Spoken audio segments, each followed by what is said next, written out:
Pessoal, vamos falar hoje nessa videoaula sobre os números decimais, para poder revisar um pouquinho aí.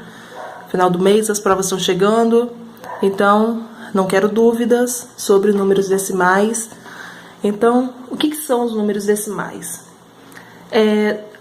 Nós vimos até pouco tempo sobre os números inteiros, os números naturais, né?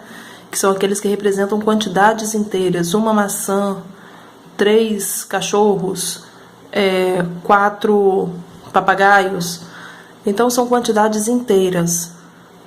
Aí, depois nós vimos sobre a fração, que nós utilizamos para poder fracionar o inteiro, dividir em partes iguais. Aí, nós representamos o numerador pela quantidade de partes tomadas e o denominador com a quantidade total de partes que nós dividimos o inteiro.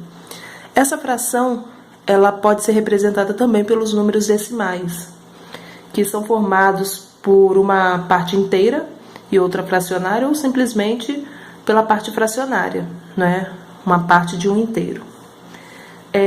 Neles utilizamos vírgula para poder separar a parte inteira da parte fracionária, dos decimais. O inteiro vem antes da vírgula e a parte decimal, a parte fracionária, vem depois da vírgula. Na fração que nós utilizamos para representar os números decimais, nós utilizamos sempre o denominador 10, 100, 1000, 10.000 e por aí vai. Aí hoje eu trouxe para vocês o material dourado para poder explicar e ficar um pouquinho mais fácil de vocês compreenderem os números decimais. Por exemplo, nós temos aqui o cubão no material dourado. Esse cubão nós vamos trabalhar como sendo a parte inteira. Ele é um inteiro, né? Dentro desse cubão, nós sabemos que nós podemos montar ele utilizando 10 placas. 10 placas, eu formo um cubão, certo? Então, quer dizer que, se eu pegar esse cubão como sendo a minha unidade inteira e pegar uma placa dessa, quer dizer que essa placa representa uma parte de um total de 10. Então, a placa é 1/10 do cubão, certo? Agora, se eu pegar as barrinhas, eu preciso de 10 barrinhas para poder formar uma placa. Então, quer dizer que se eu preciso de 10 barrinhas para poder formar uma placa, 1, 2, 3, 4, 5, 6, 7, 8, 9, 10. Então, quer dizer que para formar um cubão desse, utilizando barrinhas, eu vou precisar de 10, 20, 30, aqui ó, 10, 20, 30, 40, 50, 60, 70, 80, 90, 100. Então, vou precisar de 10 placas dessa daqui. Então, quer dizer que de 100 barrinhas dessa daqui. Então, quer dizer que essa barrinha, ela representa 1/100º do cubão. Não é isso? Agora, para formar uma barrinha dessa, nós precisamos de 10 cubinhos. 3, 4, 5, 6, 7, 8, 9, 10. Então, com 10 cubinhos, eu formo uma barrinha.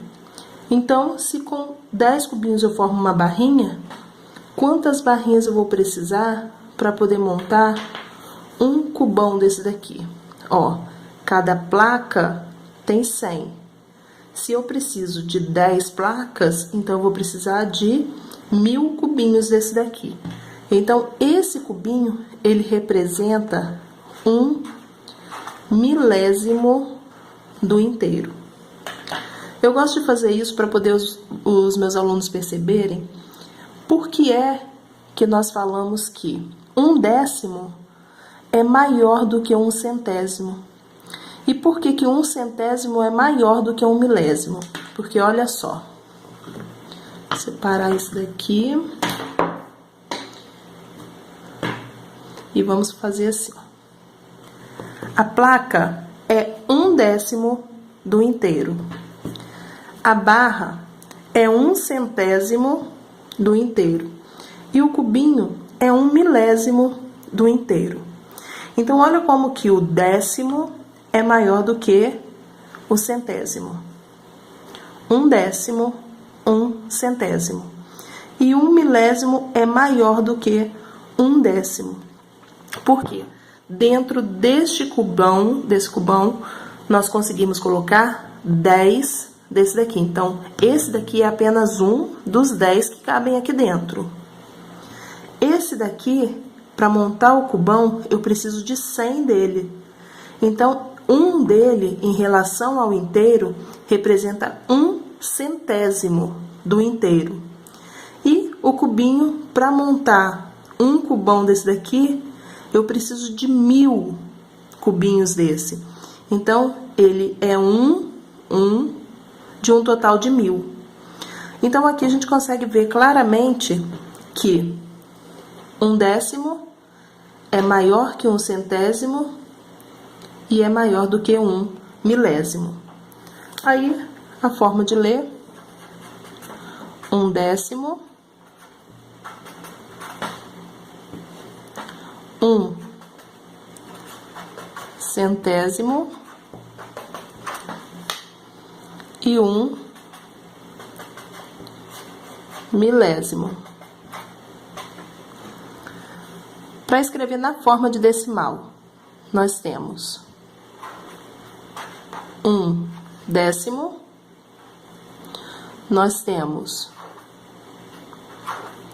1/100 e nós temos 1/1000. Agora, como que nós chegamos a essa representação? Aí nós podemos efetuar uma divisão, porque o traço de fração, na verdade, ele representa uma divisão. Então, se eu tenho a forma fracionária de 1/10, se eu pegar esse 1 dividido por 10, o 1 é menor do que 10. Então, não tenho como dividir e dar uma quantidade inteira. Então, para começar a divisão, o que eu vou fazer? Eu vou igualar as casas decimais.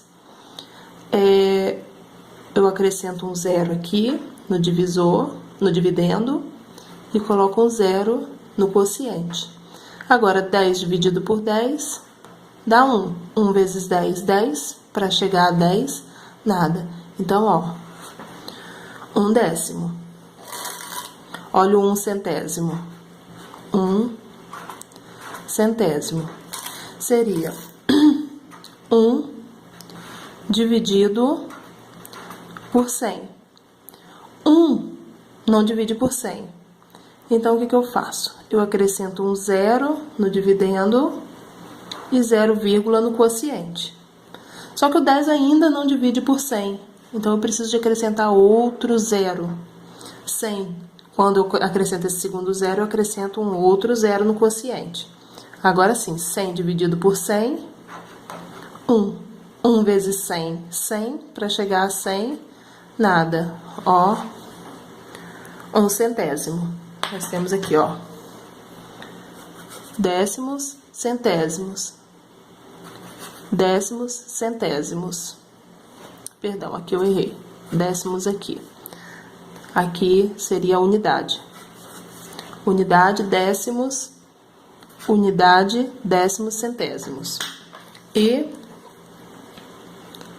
1/1000, que seria 1 dividido por 1000. Ó, mesma coisa.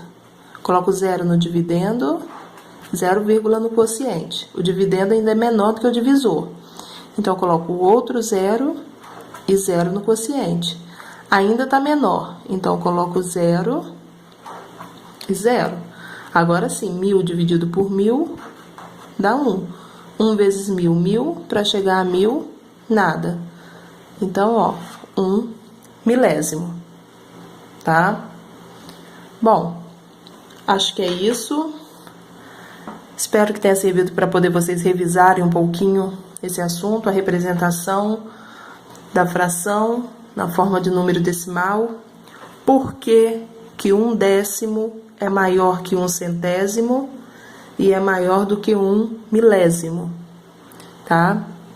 Estudem, revisem e se preparem para a nossa provinha, tá, pessoal? Tchauzinho e até a próxima.